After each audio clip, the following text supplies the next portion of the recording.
एक छोटा सा गांव था, नाम था सुकूनपुर। वहां एक पेड़ था, गुलाबी पत्तों से भरा हुआ, जो सिर्फ छांव नहीं, सुकून भी देता था। जो भी उस पेड़ के नीचे आकर आराम करता था, हर किसी ने बोला, ये पेड़ में कुछ चमत्कारी है। जब भी इधर रुकता हूं तो एक सुकून मिलता है। उसी गांव में एक बुजुर्ग दादू रहते थे, अपने पोते के साथ। उन्हें गांव के सबसे समझदार इंसान माना जाता था। वो दादू अपने छोटे से पोते राजू को हर शाम उस पेड़ के नीचे लाते और कहानियां सुनाते और कहते, बेटा, ये पेड़ सिर्फ पेड़ नहीं है, ये हमारा परिवार है। मैंने इसे अपने हाथों से लगाया है और इसने मुझे जिंदगी भर छांव दी है। राजू मुस्कुरा के पूछता, दादू, क्या पेड़ भी परिवार होते हैं? दादू थोड़ा सा हंसते हुए बोलते, जिसने तुझे बिना कुछ मांगे छांव दी, थकान में सहारा दिया, वो क्या किसी अपने से कम है?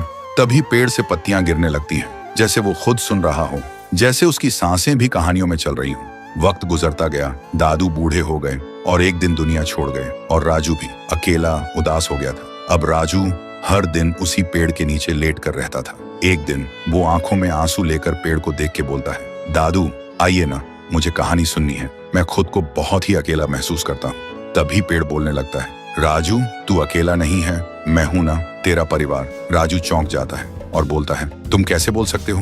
तुम तो पेड़ हो। पेड़ ने धीरे से कहा, तेरे दादू ने मुझे इतना प्यार दिया था, हमेशा मुझे परिवार समझा, और आज तुझे यूं टूटा हुआ देख के मेरी रूह कांप गई। मैं कैसे देख सकता हूँ अपने परिवार को ऐसे तन्हा? उसी दिन से राजू फिर से मुस्कुराने लगा था, क्योंकि अब वो अकेला नहीं था। उसके साथ उसका पेड़, उसका परिवार था। वक्त गुजरता गया, राजू बड़ा हुआ और एक दिन शहर चला गया। गांव की जमीन बिक गई और एक दिन उसी पेड़ को भी काटने का वक्त आ गया। जब पेड़ गिरा, ऐसा लगा जैसे कोई दिल टूट गया हो, जैसे कहानी अधूरी रह गई हो।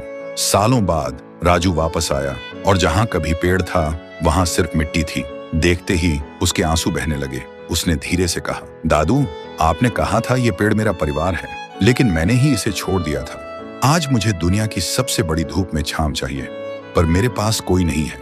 आप नहीं हो, और जिसे परिवार बोला वो पेड़ भी नहीं रहा। राजू फिर से अकेला हो गया, लेकिन तभी जमीन की मिट्टी में से आवाज आई, राजू, मत रो, मैं हूं ना, तेरा पेड़, तेरा परिवार। तुझसे दादू की हर कहानी सुनी, तेरे हंसने की गूंज मेरे तन में अब भी घूमती है। मैं गया नहीं हूं, मैं तेरे साथ हूं। जब तक तू मुझे याद रखेगा, मैं तेरे साथ जीता रहूंगा। राजू चौंक गया, आंखों में आंसू पर एक हल्की सी मुस्कान। उसने वहीं एक छोटा सा पौधा लगाया और एक स्लेट पे लिखा, जिसने बिना कुछ कहे तुझे सब कुछ दिया, उसे कभी मत तोड़ना, चाहे वो पेड़ हो या रिश्ता।